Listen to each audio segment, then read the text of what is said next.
क्या आप ईश्वर को जानते हैं? क्या आप ईश्वर के वचन को जानते हैं? क्या आप ईश्वर के पुत्र को जानते हैं? क्या स्वर्ग के एक ही रास्ता, स्वर्ग का एक ही द्वार को जानते हैं? मैं जीवन हूं, राह हूं, सत्य हूं, मार्ग हूं, यीशु ने कहा। हालेलुया।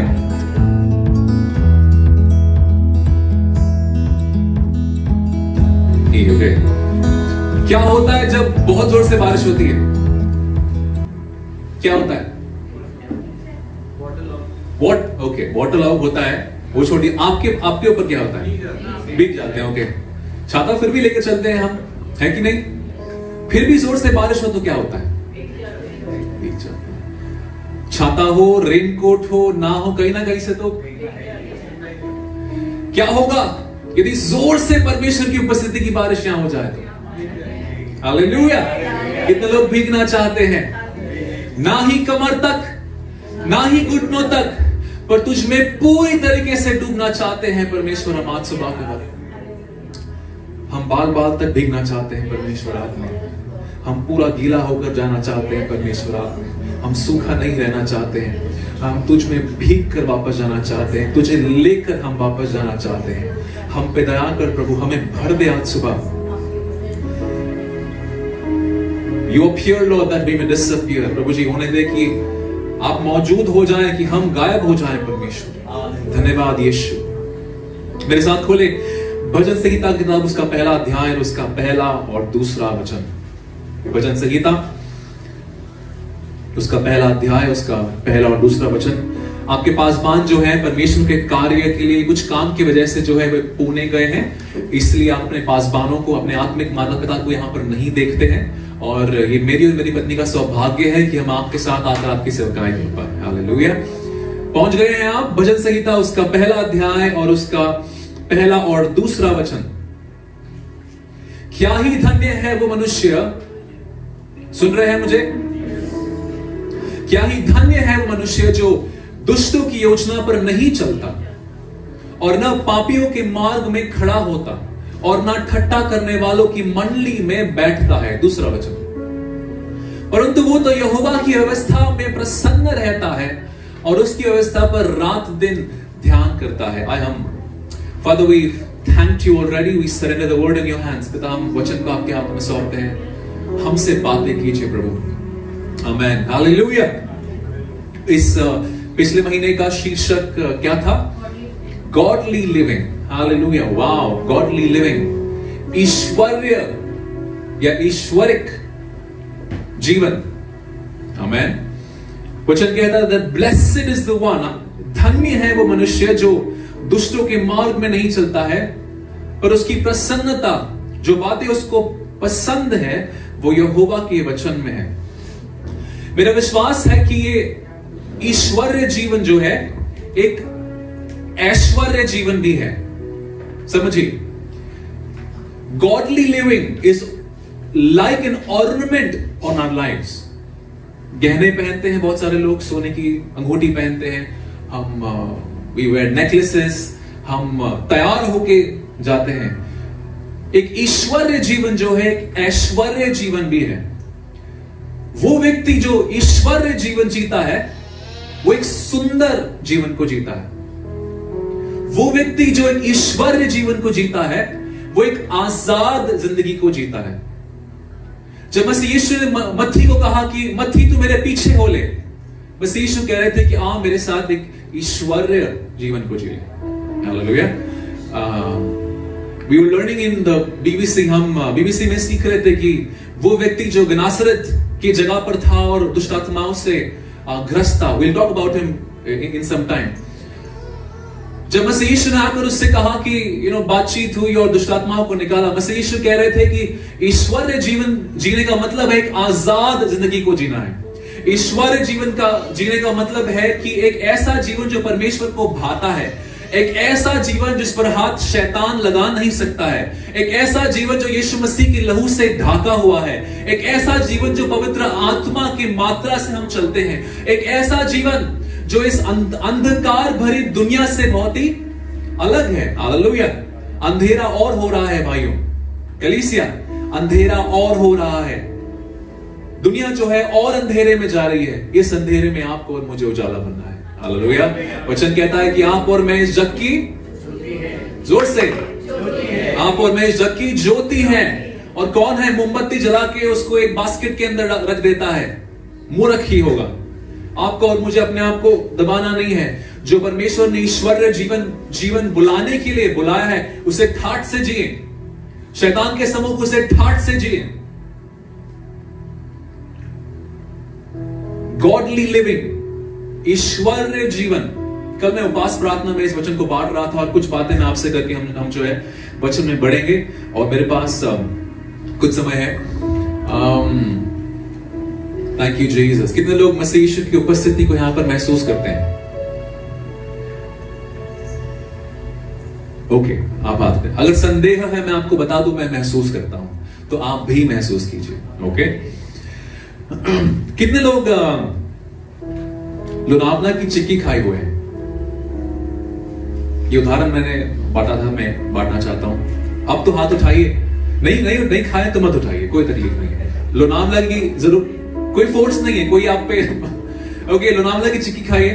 ओके, अब मैं चिक्की लाया हूं वैसे, ठीक है, नहीं मजाक कर रहा हूं। समझ लीजिए कि मैं आपको एक, क्योंकि आपने लोनावला की चिक्की खाई हुई है, और मैं आपको एक दूसरी चिक्की कहीं से लाकर मैं आपको खिलाऊं कि दर्शन, माय ब्रदर, आप खाइए। ओके। और जैसे आपको पता नहीं है कि मैंने इसे कहां से लाया है। ओके। और जैसे आप इसे खाते हैं, दर्शन कहता है यार क्या लोकल सामान लाया है उल्लासनगर से। लाना है तो लोनावला की चिक्की लाना। ओके, वहां की चिक्की बहुत अच्छे, बहुत ही मस्त है। क्यों? क्योंकि दर्शन ने उस चिक्की को चखा है, खाया है। मेरे साथ खोले प्रेरितों का काम, उसका 2 अध्याय 2, 3, 4 जल्द से पढ़ेंगे। मैं फाउंडेशन सेट कर रहा हूं वचन में आगे बढ़ने से पहले। ओके। और अचानक आकाश से बड़ी आंधी के समान सनसनाहट हुई। कोई बोले सनसनाहट, कोई बोले सनसनाहट। सनसनाहट हुई, सनसनाहट का शब्द हुआ, और उससे सारा घर जहां वे बैठे थे गूंज गया। वर्स 3। और उन्हें आग के समान जीभें फटती हुई दिखाई दी, और उनमें से हर एक पर आ ठहरी। Okay, that's fine. देखिए, ये प्रेरितों का काम किताब जो है, ये डॉक्टर लूक ने लिखा है। ओके। और मसीह यीशु के चेले डॉक्टर लूक ने किताब को लिखा है। और वे लिखते हैं कि जब वे प्रार्थना कर रहे थे, वे इकट्ठा थे, अचानक से सनसनाहट हुई और स्वर्ग से एक sound of rushing wind. Okay. मुझे बताइए कि दर्शन कैसे पहचान पाया कि ये चिक्की लोनावला की है या नहीं? क्योंकि उसने चखा था। तो मुझे बताइए कि लूका तो स्वर्ग नहीं गए थे, तो लूका कैसे लिखते हैं कि स्वर्ग से आवाज आई? शायद लूका ने मसीह यीशु के साथ रहकर स्वर्ग के मौसम को समझ लिया होगा। शायद मसीह यीशु के साथ चलते चलते स्वर्ग को समझ लिया होगा। शायद समझ लिया होगा कि मसीह यीशु जब ऐसे हाथ करे तो स्वर्ग की हवाएं जो है ऐसे ऐसे चलती है। हालेलुया। मैं क्यों कह रहा हूं? आप मुझसे पूछेंगे। देखिए, ईश्वरीय जीवन तो अगर आपको जीना है तो ईश्वर को जानना बहुत जरूरी है। डॉक्टर लूक ईश्वर को जानते थे, तब वे लिखते हैं कि जब हमने, मसीह यीशु ने कहा था कि यरूशलेम में बने रहो, प्रार्थना करते रहो, बने रहो। और जब चेलों ने ये सब बात की और चीजें हुई, तो डॉक्टर लूक लिखते हैं कि हाँ, मैंने पहले खाया था, वैसे ही टेस्ट मुझे आ रहा है। देखिए, अगर आप एक ईश्वरीय जीवन को जीना चाहते हैं तो आपको ईश्वर को जानना बहुत ही जरूरी है। ईश्वरीय जीवन ईश्वर के बगैर नहीं हो सकता। हालेलुया। हम पुराने करार में देखते हैं कि शमूएल की किताब में जब यहोवा जो है शमूएल को पुकारते हैं, शमूएल शमूएल, यहोवा उसे पुकारते हैं, और बेचारा बच्चा है, अभी मिनिस्ट्री में नया है, सेवकाई में नया है। क्या है, 10 बजे की सभा है तो 7 बजे आकर सिर्फ सफाई कर रहा है। अब तक उसे समझ नहीं आया है अब तक। तो वो सोचता है, अरे आवाज कहां से आ रही? शायद मेरे मेंटर एली ने मुझे बुलाया होगा। तो एली के पास जाता है, यार आपने मुझे बुलाया क्या? एली कहता है, मैंने नहीं बुलाया।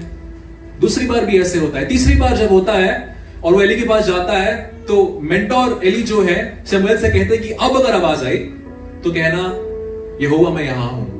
क्यों? क्योंकि एली यहोवा की आवाज को पहचानता था, ईश्वर की आवाज को पहचानता था। तो ईश्वर की जिंदगी को जीना है, ईश्वर को जानना बहुत ही जरूरी है। क्या आप ईश्वर को जानते हैं? क्या आप ईश्वर के वचन को जानते हैं? क्या आप ईश्वर के पुत्र को जानते हैं? क्या स्वर्ग के एक ही रास्ता, स्वर्ग का एक ही द्वार को जानते हैं? मैं जीवन हूं, राह हूं, सत्य हूं, मार्ग हूं, यीशु ने कहा। हालेलुया। पुराने करार में मूसा, कितने लोग मूसा को जानते हैं? सच में जानते हैं ना? मूसा जो है बहुत ही बड़ा हस्ती है पुराने करार का। परमेश्वर ने मूसा का इस्तेमाल बड़े बड़े चिन्ह चमत्कार करने को किया। मूसा के हाथ में लाठी, वो लाठी रखता तो समुद्र दो भाग हो जाता। पर ध्यान दीजिए कि ये कार्य सारे होने के पहले जब परमेश्वर मूसा से मुठभेड़ करते हैं वो जलती हुई झाड़ी के पास, वो जो है कुछ काम से निकलते हैं और जलती हुई झाड़ी में he sees that the bush is burning but not being consumed. वो झाड़ी जल तो रही है पर राख नहीं हो रही है, और आवाज आती है मूसा मूसा, पर मूसा समझ नहीं पाते हैं। पहली बार देखिए, आप मसीह घर में जन्मे हैं, इसमें कोई गारंटी नहीं है कि आप गॉडली लाइफ जिएंगे। आप 10 साल से 20 साल से 15 साल से कलीसिया आते हैं, कोई गारंटी नहीं है कि आप एक ईश्वरीय जीवन को जिएंगे। क्या मैं सत्य कह रहा हूं? आप 20 साल से विश्वास में हो सकते हैं, आप 30 साल से विश्वास में हो सकते हैं। मैं आपको बता दूं, यदि आप अपने जीवन को पश्चाताप ना करें तो 5 महीना वाला जो विश्वासी आया है वो आपसे बेहतर विश्वास में चल रहा है। क्या मैं सत्य कह रहा हूं? तो ईश्वरीय अगर जीवन को जीना है तो ईश्वर को जानना बहुत ही जरूरी है। और आज मैं इस ईश्वरीय जीवन के बारे में कुछ आपसे बात करना चाहता हूं। 3 बातें मैं आपसे जल्द से बांटने वाला हूं, मेरे साथ बने रहिएगा। ओके? पहली बात जो ईश्वरीय जीवन के बारे में आपसे कहना चाहता हूं वो ये है कि ईश्वरीय जीवन, that godly living is our heritage. ईश्वरीय जीवन जो है हमारा विरासत है। कहे आमेन? कोई कहे विरासत है? कितने लोग विरासत का मतलब जानते हैं? विरासत का मतलब अर्थ पता है आपको? Heritage is something that is handed down from the past. विरासत जो है आपको अपने पूर्वजों से, अपने दादा, उनके दादा, उनके दादा, परिवारों से जो है देते देते देते जो है आपके हाथ में आती है। वो प्रॉपर्टी हो सकती है, वो आपका सरनेम हो सकता है, वो कुछ ऐसी चीज हो सकती है जो आपके पूर्वज चाहते हैं कि आप उसको लेकर चलें। क्या आप जानते हैं कि गॉडली लिविंग, ईश्वरीय जीवन, परमेश्वर चाहते थे कि आप चलें, इसलिए आपको सौंपा है स्वर्ग से। जानते हैं इस बात को? और ये बात जो है हम देखते हैं किस प्रकार उत्पत्ति का किताब उसका 2 अध्याय में, वहां पर खोलेगा नहीं सो कि मैं जानता हूं कि आप सब जानते हैं। परमेश्वर जो है सारे सृष्टि की सृष्टि करते हैं। परमेश्वर पेड़ों को बनाते हैं, आकाश को बनाते हैं, मच्छियों को बनाते हैं, जानवरों को बनाते हैं, सबको बनाते हैं, और अंत में मनुष्य को बनाते हैं। मनुष्य को अपने हाथों से बनाने के बाद उसमें अपने श्वास को फूंकते हैं। और ध्यान दीजिए, उस समय गॉडली लिविंग, ईश्वरीय जीवन जीना ऐसे कोई अलग से टर्म नहीं था। एक ही जीवन था, और वो एक ही जीवन सिर्फ गॉडली जीवन था। वहां पर ना कोई पाप था, ना कोई श्राप था, ना कोई बीमारी थी। सुनो, जहां पे गॉडली जीवन होता है ना, वहां पे ना पाप होता है, ना वहां श्राप होता है, ना वहां बीमारी होती है, ना वहां तकलीफ होता है, ना वहां संघर्ष होता है। जहां जो लोग परमेश्वर के अनुसार चलते हैं वे परमेश्वर के राज्य के अनुसार भी जीते हैं। आमीन। तो वचन हमें कहता है कि परमेश्वर जो है आदम से आकर भेंट करते हैं। जिस प्रकार मैं आपको देख पा रहा हूं, आप मुझे देख पा रहे हैं, हम कलीसिया के लोगों को देख पा रहे हैं। सोचिए कि आप अपनी आंख खुले रहकर परमेश्वर को देख पाएंगे। शायद यहां से कुछ लोग जो है रो पड़े, यहां पर कुछ लोग जो है घुटने पे आकर कहे कि परमेश्वर तुझे कितने सालों से मैं देखना चाहता था, मुझे छू ले एक बार। शायद कोई दौड़ कर जाके उससे गले मिल ले, शायद कोई जाकर उससे कहे परमेश्वर मेरे साथ बहुत बुरा हुआ है, मैं इस तकलीफ से गया हूं, मैं उस तकलीफ से गया हूं, मुझे छू ले आज। मैंने इस वचन में पढ़ा है कि तू शांति का राजकुमार है, मुझे शांति से भर दे। तो उस समय जो है केवल एक ही जीवन, और वो ईश्वरीय जीवन। द बुक ऑफ एक्सोडस, निर्गमन की किताब के 20वें अध्याय में what do we see? The 10 commandments. हम 10 आज्ञाओं को देखते हैं, और वो 10 आज्ञाएं परमेश्वर मूसा को देते हैं। God gives it to Moses, परमेश्वर जो है मूसा को देते हैं, और मूसा इस्राएलियों को देते हैं। What am I trying to say? कि ईश्वरीय जीवन जो है ये हमारी विरासत है, जो परमेश्वर ने स्वर्ग से आपको और मुझे दी हुई है। और क्योंकि ये हमारी विरासत है, शत्रु बिल्कुल भी खुश नहीं है। हालेलुया। मेरे साथ खोलें उत्पत्ति का किताब, उसका 25वां अध्याय, उसका 29 से 33। The book of genesis chapter 25, 29 to 33। उत्पत्ति का किताब, उसका 25वां अध्याय, उसका 29 से 33। एक दिन याकूब भोजन के लिए कुछ दाल पका रहा था, और एसाव मैदान से थका हुआ आया। ध्यान से सुनिए। तब एसाव ने याकूब से कहा कि जो वो लाल वस्तु है, उसी लाल वस्तु में से मुझे खिला दे, क्योंकि मैं थका हूं। इसी कारण उसका नाम एदोम भी पड़ा। याकूब ने कहा, अपना पहलौठा का अधिकार आज मेरे हाथ में दे दे। जो बात परमेश्वर ने उसे विरासत में सौंपी थी एसाव को, वो पहलौठा था, वो पहला बच्चा था। और याकूब दूसरा बच्चा उससे कहता है कि मैं खाना तो तुझे दूंगा, पर ये तेरा पहलौठा का अधिकार जो है, ये जो विरासत तुझे मिली है, वो मुझे बेच दे। आगे बढ़िए। एसाव ने कहा, देख मैं तो अभी मरने पर हूं, इसलिए पहलौठे के अधिकार में मेरा क्या लाभ होगा। हम जो है अपनी विरासत को समझते नहीं है। हम जो है हमारी आजादी की जिंदगी को समझते नहीं है। हम जो मूल्य उस क्रूस पर चुकाया हुआ है उसे समझते नहीं है। इसलिए जब शत्रु आकर हमसे कहता है कि आओ मैं तुम्हें थोड़ा सा नींद देता हूं, सो जाओ, प्रार्थना मत करो, हम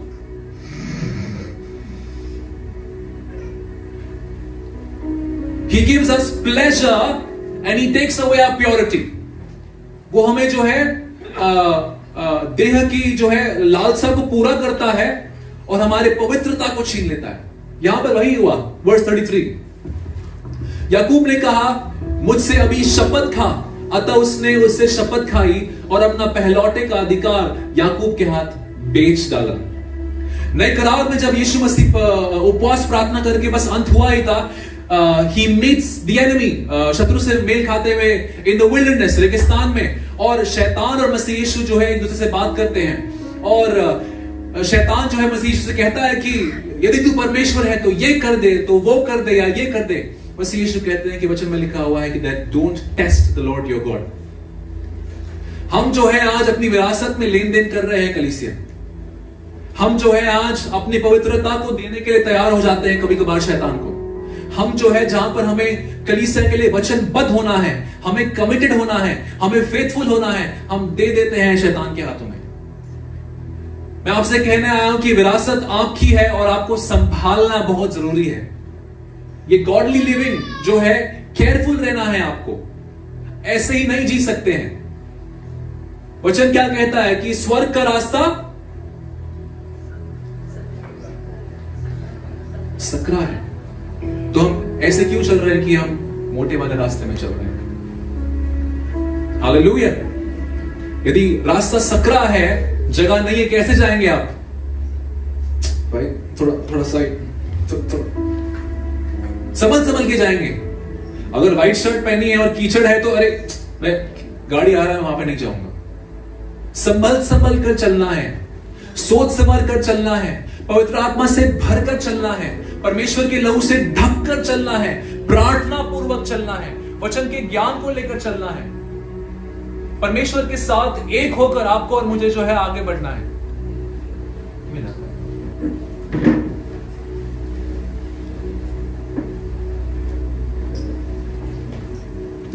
हालेलुया। ये हमारी विरासत है। एक ईश्वरीय जीवन जीना हमारी विरासत है। शायद आपको लग रहा होगा कि भाई करण जो है आज कुछ प्रोत्साहित करने वाला वचन क्यों नहीं दे रहे हैं। प्रोत्साहित वचन हमें अपने आप करेगा, आपको किसी भाई के पासवान की जरूरत नहीं। यदि वचन आप सुन रहे हैं, वचन काफी है आपको प्रोत्साहित करने के लिए। जरूरी है कि आप और मैं अपनी जिंदगी को, इस विरासत को संभाल कर रखें। यदि आपका बच्चा है, आप उसे दौड़ने देते हैं यहां वहां।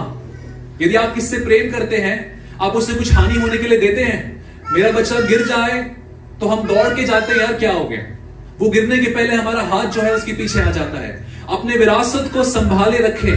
परमेश्वर ने आदि में ये विरासत आपको और मुझे दी हुई है। परमेश्वर ने पवित्र आत्मा आपको और मुझे दी हुई है। ये हम पर है कि हम किस प्रकार से संभालते हैं अपनी विरासत को। आपको अपनी विरासत को संभालना बहुत ही आवश्यक है। जिस प्रकार याकूब ने अपने बड़े भाई के साथ लेन देन किया, शैतान तख्त पर है, दरवाजे पर है कि आपके साथ वो लेन देन करे। ठीक है, अक्षमा ले ले, तेरी सेहत को मैं ले लेता हूं। थोड़ी कड़वाहट को ले ले, तेरी शांति को मैं ले लेता हूं। हाँ ठीक है, कलीसिया 10 बजे है, 10:30 बजे पहुंचना, पर पवित्र आत्मा की आग मैं तुझसे ले लूंगा। हालेलुया। अपने विरासत को संभाले, अपने विरासत को अपने हाथों में पकड़ कर रखें। जिस प्रकार मसीह यीशु ने आपको धर कर रखा है, आप अपनी विरासत, इस ईश्वरीय जीवन को संभालें। पहली बात कि ईश्वरीय जीवन क्या है?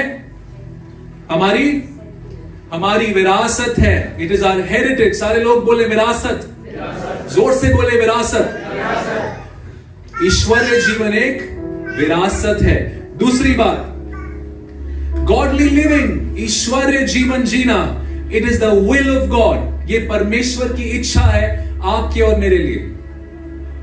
मेरे साथ खोले मीका का किताब, the book of Micah, chapter 6 verse 8। मीका का किताब पुराने नियम में है, अंत की किताबों में है, 6:8। हे मनुष्य, वे तुझे बता चुका है कि अच्छा क्या है, और यहोवा तुझसे इसी छोड़ और क्या चाहता है कि तू न्याय से काम कर और कृपा की प्रीति रखे और अपने परमेश्वर के साथ नम्रता से चल। इस किताब में, मीका किताब में, जो इजरायली जो है बाबिलोन के चंगुल में है। इजरायली के लोग जो है वे बंधुआई में है, और एक व्यक्ति एजरा जो है इस बात को समझता है और वो ठान लेता है कि मैं वचन के पढ़न में अपने ध्यान को लगाऊंगा, मैं इजराइल को वचन सिखाने में अपने ध्यान को लगाऊंगा। और वे प्रार्थना पूर्वक जो है इजराइल के पाप को इजराइल को बताता है कि आप इन जगहों पर गलत कर रहे हैं। फिर 8वां वचन इस प्रकार से कहता है कि यहोवा क्या चाहता है तुमसे? वो चाहता है कि तुम न्याय से काम करो। यहोवा इच्छा रखता है कि तुम न्याय से काम करो, कृपा से प्रीति रखो, और यहोवा के साथ, परमेश्वर के साथ नम्रता से चलो। ईश्वरीय जीवन जो है, ध्यान से सुनिए कलीसिया, परमेश्वर की इच्छा है। वचन क्या कहता है नए करार में? स्वर्ग कौन जाएगा? जो पिता की इच्छा को और पिता की इच्छा को जो ना पूरा करे, वो, ये पिता की इच्छा है कि आप ईश्वरीय जीवन को जिए, कि आप ईश्वर से प्रेम करें, आप अपने लोगों से प्रेम करें, आप सुसमाचार को फैलाएं, एक ऐसी जिंदगी को जिए जो अंधकार में रोशनी बनकर चमके, एक ऐसी जिंदगी को जिए जिसके एक जीने की वजह से सारे लोग जो है उद्धार पाएं। वचन कहता है कि The plans I have for you are not to harm you, but to prosper you. कि जो योजना मेरे पास तेरे लिए है, वो तेरी हानि के, नाश के लिए नहीं है, पर ताकि तू बढ़े, ताकि तेरा अच्छा हो, ताकि तू बेहतर हो जाए। और आज परमेश्वर की योजना आपके और मेरे लिए ये है कि हम एक ईश्वरीय जीवन को जिए। It is not an option. ये कोई चुनाव नहीं है कलीसिया, ये कोई चुनाव नहीं है। मैं आपको बता दूं, जैसे ही 12 बजेंगे, कलीसिया का समय खत्म होगा, जितने भी बजे, हम जैसे ही बाहर निकलेंगे, हम अपने दुनिया में व्यस्त होने वाले हैं। हम रोजमर्रा की जिंदगी में व्यस्त होने वाले हैं। शायद औरतें जो है घर पहुंचकर किचन में जाएं, खाना बनाएं, हम आदमी कुछ और काम कर लें और हम व्यस्त हो जाएंगे। इस बात का ध्यान रखिएगा, सारी बातों के ऊपर ईश्वरीय जीवन को जीना परमेश्वर की इच्छा है आपकी जिंदगी पर। कितने लोग विश्वास करते हैं? हालेलुया। पहली बात, ईश्वरीय जीवन क्या है? विरासत है। शायद पूरी कलीसिया ने नहीं कहा। ईश्वरीय जीवन क्या है? विरासत है। सोते हुए लोग बोले हालेलुया, हालेलुया। वापस सोते हुए लोग बोले हालेलुया। अब जो जिंदा हैं, जो उठे हुए हैं, जोर से बोले हालेलुया। अब सोते हुए लोग बोले हालेलुया। ये जानबूझकर कर रही हूं जिसके लिए सोना नहीं है। बाजू वाले को देख के बोलो जागते रहो। अब दूसरे को देख के बोलो जागते रहो। अब तीसरे को देख के बोलो कि ऐश्वर्य जीवन जियो, परमेश्वर के लायक जिंदगी को जियो। बोलो यहोवा देख रहा है और वो सबको देखता है। आप अपनी आंख बंद कर लो या खुली रखो, वो सबको देखता है। जब आपको लगता है वो नहीं देख रहा है, उसी समय भी यहोवा की आंखें आप पर और मुझ पर लगी हुई है। क्यों? वो हमसे बेहद प्रेम करता है भाई, वो हमसे बेहद प्रेम करता है। हालेलुया। यदि परमेश्वर ना आए अगले 100 साल, 150 साल, 200 साल, मुझे नहीं पता, और जब मेरा समय जो है इस धरती पर खत्म हो जाए, मेरा बेटा जो है मेरे सरनेम को लेकर आगे चलेगा, मेहरा। आप और मैं यहोवा के बच्चे हैं, बेटे बेटियां हैं, इसलिए आदि से जो संपत्ति, जो विरासत हमको दी गई थी, हम लेकर चल रहे हैं। नंबर 1, संभालिए उसको। शैतान जो है छीनने में लगा हुआ है, सोना चांदी सब छीनने में लगा हुआ है। छीनने ना दीजिए, धर कर रखें। प्रलोभनों को ना कहें। जो बातें आपकी पवित्रता के बीच में आती हैं उसे ना कहें। से नो टू इट। दूसरी बात, ये परमेश्वर की इच्छा है कि हम एक ईश्वरीय जीवन को जिए। तीसरी और आखिरी बात, कितने लोग मेरे साथ हैं? जब आप और मैं एक ईश्वरीय जीवन को जीते हैं, जब आप और मैं एक ईश्वरीय जीवन को जीते हैं, ये शत्रु के मुंह पर एक तमाचे जैसा होता है। कोई कहे तमाचा, जोर से बोले तमाचा। मुंबई में हम चमाट बोलते हैं मुंबई में। जब आप और मैं एक ईश्वरीय जीवन को जीते हैं, ये शत्रु के मुंह पर जो एक तमाचा है। स्वर्ग में जो है, हम सब जानते हैं कि लूसीफर एक समय पर स्वर्गदूत थे, पवित्र दूत थे। इस प्रकार से वचन बताता है कि जब वे अपने पंखे लहराते तो एक नया गीत वहां पर आता। परमेश्वर ने सारे गुण से उसे भर दिया ताकि वे आराधना में अगुवाही करे। पर क्योंकि वो भर चुका था परमेश्वर के अलावा, और उसने गर्व किया, ही हैड प्राइड, घमंड किया, परमेश्वर ने उसे स्वर्ग से निकालकर धरती पर फेंक दिया। उत्पत्ति की किताब में हम देखते हैं परमेश्वर ने अपने हाथों से जो है मनुष्य को बनाया। इसलिए वो आपसे और मुझसे इतना नफरत करता है। इसलिए वो आपसे और मुझसे इतना नफरत करता है। क्यों? क्योंकि जिसको ऊपर बनाया था उसे तो नीचे फेंक दिया। अब हमें जो है अपने हाथों से बनाया है, और मुंह से ही नहीं, अपने श्वास को हमारे भीतर फूंका है। इसलिए शत्रु आपसे और मुझसे बेहद नफरत करता है। इसलिए पूरी कायनात, पूरी दुनिया, पूरा अंधकार, पूरी दुष्ट आत्माएं लगे हुए हैं कि वे आपको और मुझे एक ईश्वरीय जीवन को जीने ना दें। जब आप और मैं एक ईश्वरीय जीवन को जीते हैं, हम ये क्या दर्शाते हैं? हम दर्शाते हैं कि परमेश्वर हमारी जिंदगी में विजयी है, परमेश्वर हमारी जिंदगी में राजा है, परमेश्वर हमारी जिंदगी में महान है। हम ये दिखाते हैं कि हम अपने विरासत को संभाल कर चल रहे हैं। हम ये दिखाते हैं कि हम परमेश्वर को समझते हैं और हम उस बलिदान को पहचानते हैं। इसलिए हम जो है एक ईश्वरीय जीवन को जीते हैं। ओपन विद मी, मेरे साथ खोलें लूका किताब, उसका 8वां अध्याय 30 से 33। लूका उसका 8वां अध्याय और उसका 30 से 33।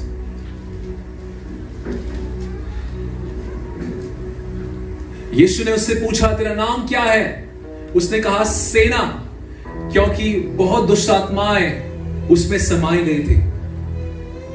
और उन्होंने उससे विनती की, हमें अथाह गड्ढे में जाने की आज्ञा न दे।